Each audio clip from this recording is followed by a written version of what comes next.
नमस्कार, आप देख रहे हैं रिपब्लिक भारत। आपके साथ मैं हूं श्वेता त्रिपाठी। 10 में है दम लेकर। आज सबसे पहले बात हम करेंगे आर्यन खान की, जिसको आज जेल में अपनी रात गुजारनी पड़ रही है। लेकिन आज क्या कुछ कहा मजिस्ट्रेट कोर्ट ने, क्या कहते हुए जमानत अर्जी को खारिज कर दिया गया, ये आपको बताएंगे। साथ ही हम बात करेंगे लखीमपुर खीरी की, जहां आशीष मिश्र के घर पर दूसरा नोटिस लगा दिया गया है। इस नोटिस का अगर जवाब नहीं दिया आशीष मिश्र ने, अगर पेश नहीं हुए, तो अगला कदम क्या होगा, इसके बारे में भी हम आपको बताएंगे। तो वहीं आज आसमान में वायु वीरों के करतब देखने को मिले, वो जो तस्वीरें सामने आई जिसने रोमांचित कर दिया, उस पर भी नजर डालेंगे। लेकिन हर रोज की तरह हम बात सबसे पहले करते हैं आपके आज कू ऐप की। कू ऐप पर हम हर दिन की तरह सवाल करते हैं, और आज भी हमारा जो सवाल है वो सीधा ये है कि ड्रग्स केस में आर्यन के खिलाफ कार्रवाई से एनसीबी की छवि और बेहतर हुई है। अभी जाइए कू ऐप पर और रखिए अपने जवाब। कार्यक्रम के अंत में हम आपके जो जवाब हैं वो बताएंगे कि आपके आंसर क्या आए हैं।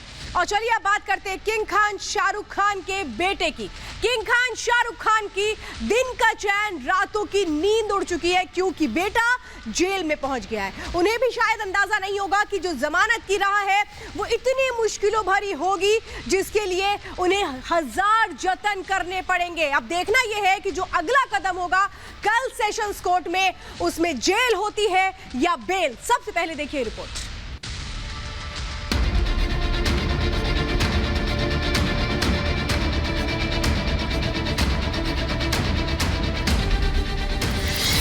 आर्यन खान को नहीं मिली राहत।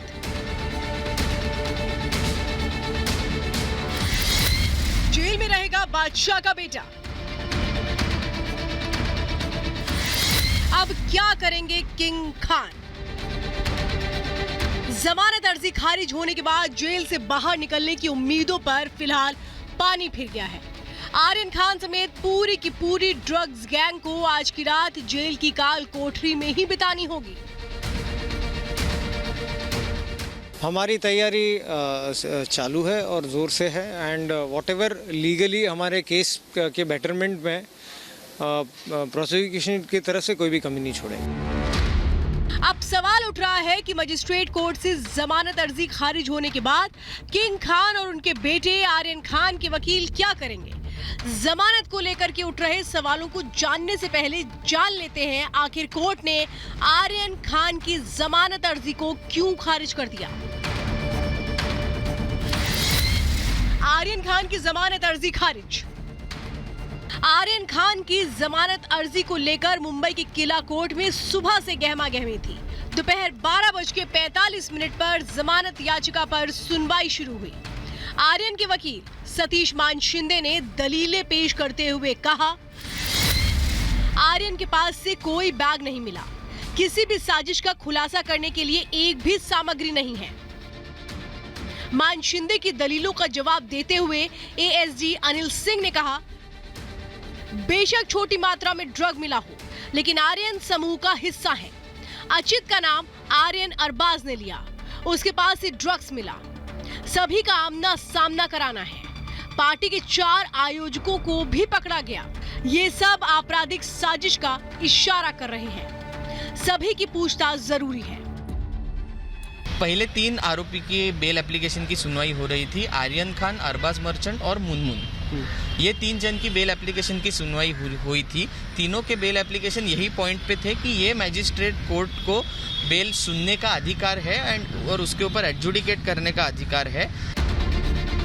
आर्यन के वकील की तरफ से जमानत की 2 याचिकाएं दायर की गई थीं। पहली याचिका तत्काल जमानत की थी और दूसरी रेगुलर बेल, यानी जब तक इस केस की जांच हो तब तक वो जमानत पर रहें। किला कोर्ट से जमानत अर्जी खारिज होने के बाद आर्यन के वकील कल सेशंस कोर्ट में याचिका दायर करेंगे।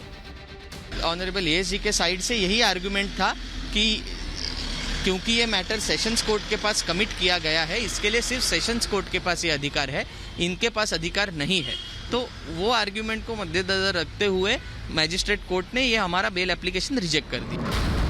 आर्यन खान को आर्थर रोड जेल में शिफ्ट कर दिया गया है। कोर्ट के अगले आदेश तक आर्यन को यहीं रहना होगा। किंग खान के बेटे पर वो सारे कायदे कानून लागू होंगे जो सामान्य तौर पर जेल में आम कैदियों पर लागू होते हैं। आर्थर रोड के बैरक नंबर 1 में रखा गया है आर्यन खान को। आम कैदियों की तरह रखा जाएगा। कोई स्पेशल ट्रीटमेंट नहीं मिलेगा, सिर्फ जेल का खाना दिया जाएगा। घर का या बाहर का खाना नहीं मिलेगा। आर्यन को जेल रूटीन मानना होगा। सुबह 6 बजे आर्यन को उठना होगा। सुबह 7 बजे आर्यन को नाश्ता मिलेगा। नाश्ते में शीरा और पोहा मिलेगा।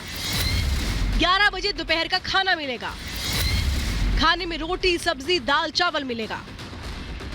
सच सामने लाने को एनसीबी लगातार धरपकड़ कर रही है।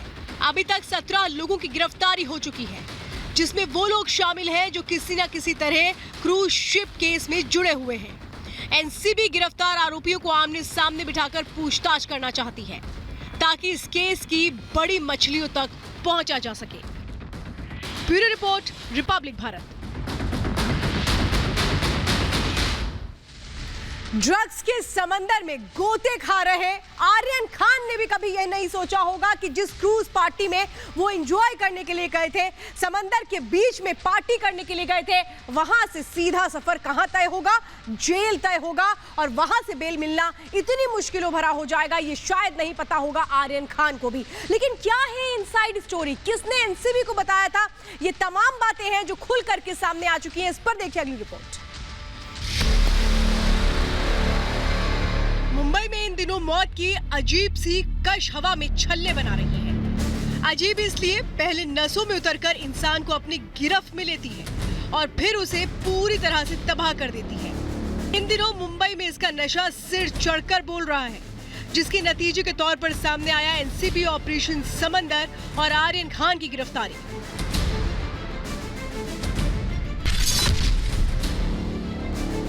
स्वापक नियंत्रण ब्यूरो मुंबई की शाखा ने अंतर्राष्ट्रीय क्रूज टर्मिनल ग्रीन गेट में कॉर्डेला क्रूज शिप पर छापा मारा और 8 लोगों को एप्रीहेंड किया, जिनके नाम इस प्रकार हैं: विक्रम चोकर, इशमीत सिंह चड्ढा, अरबाज ए मर्चेंट, आर्यन खान, मोहक जसवाल, मुनमुन धमेचा और नूपुर सजीता। सवाल है कि आखिर आर्यन खान तक एनसीबी की टीम पहुंची कैसे? दरअसल 2 से 4 अक्टूबर के दौरान क्रूज शिप पर आयोजित होने वाले इस पार्टी की भनक एनसीबी को पहले ही लग चुकी थी।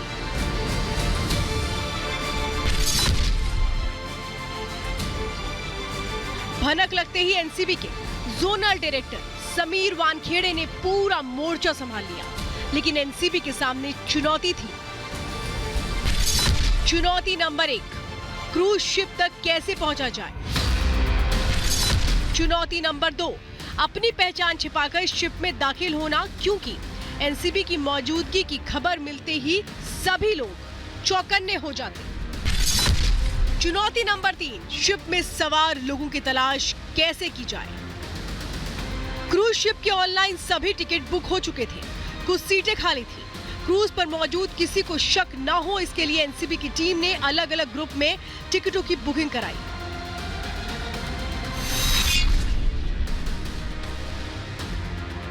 एक टीम क्रूज के अंदर दाखिल हुई, जबकि दूसरी टीम ने समंदर के किनारे मोर्चा संभाला।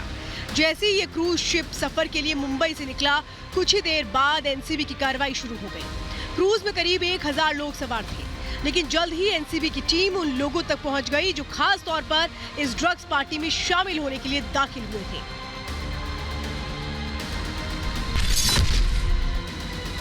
एनसीबी की टीम ने ड्रग्स के साथ आर्यन समेत 8 लोगों को गिरफ्तार किया। आर्यन खान और उसके दोस्तों के खिलाफ अलग अलग धाराओं के तहत केस दर्ज किया गया। अगर आर्यन खान दोषी साबित हो जाता है तो उन्हें लंबी सजा हो सकती है। Bureau report, Republic Bharat. तो एनसीबी ने किस तरीके से कार्रवाई की और आज तमाम दलीलों को जब रखा गया तो एनसीबी की बात को कोर्ट ने माना और जमानत याचिका खारिज कर दी गई आर्यन खान की। इस पूरे मामले को लेकर के समीर वानखेड़े क्या कुछ कह रहे हैं वो भी सुनिए।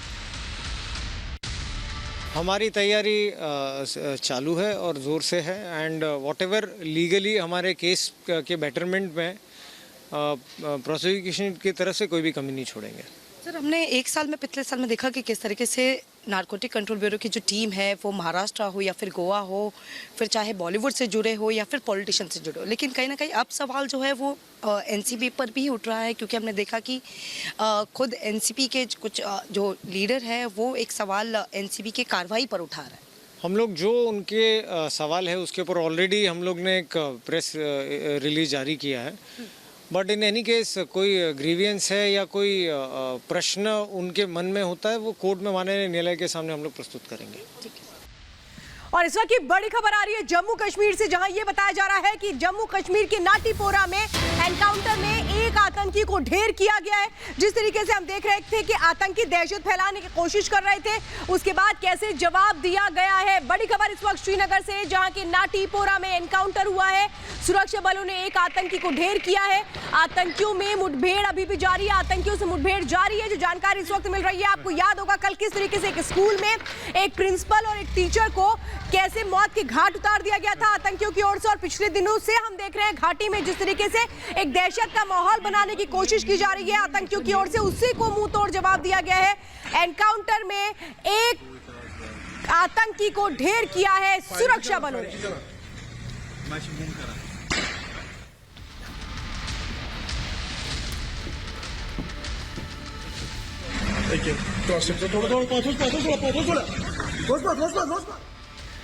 और चलिए अब बात करते हैं वायु वीरों की। जब वायु वीरों ने आज आसमान में करतब दिखाए तो फिर सभी की आंखें सिर्फ और सिर्फ आसमान को ही देखती रह गई।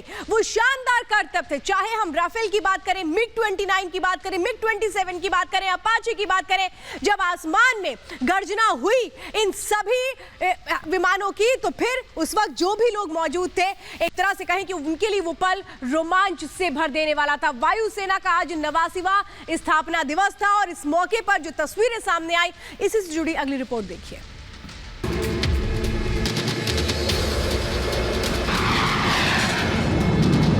And there she is, halfway in a Hardy barrel roll.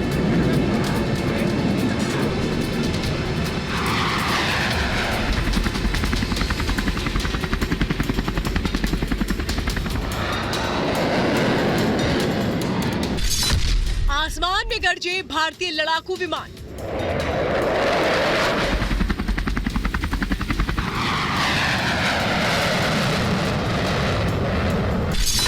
हवाई ताकत देख उड़ी दुश्मनों की हवाइयां।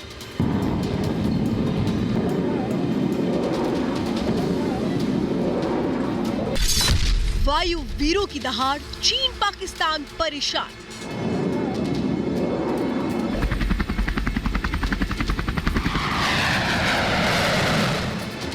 झपकते ही दुश्मनों को खाक में मिलाने की छोटी सी झलक। जब युद्ध होता है तब ऐसे ही गरजते हैं हिंदुस्तान के ये आसमानी रक्षक।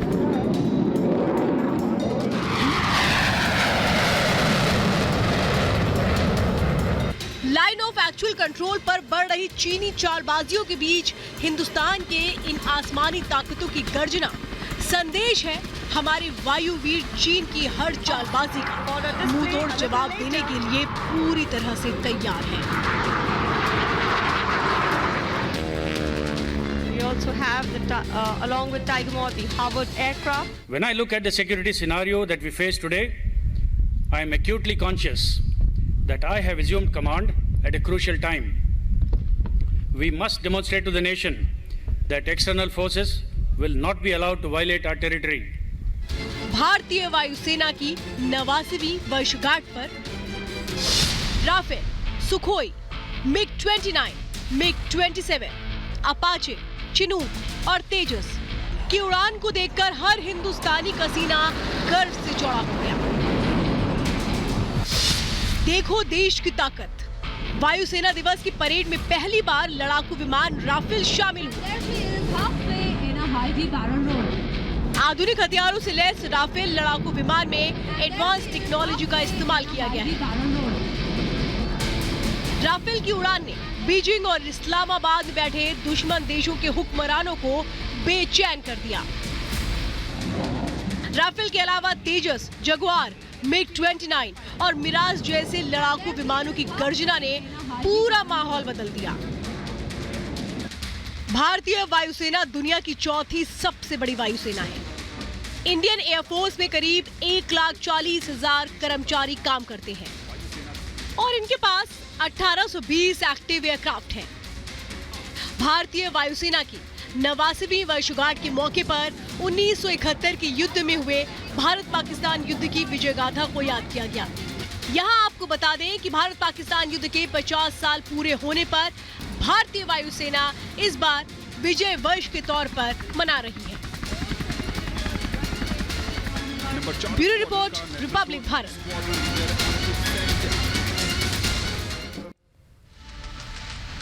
और 10वें दम की शुरुआत में हमने आपसे सवाल पूछा था जिसके जवाब आपने कूऐप पर रखे और सवाल था ड्रग्स केस में आर्यन के खिलाफ कार्रवाई से एनसीबी की छवि और बेहतर हुई है। आपने अपने जो जवाब रखे हैं उसमें 94% लोगों का जवाब हाँ में है, जबकि 6% लोग ऐसे भी हैं जिनका जवाब ना में है। तो 10वें दम में आज के लिए मेरे साथ बस इतना ही।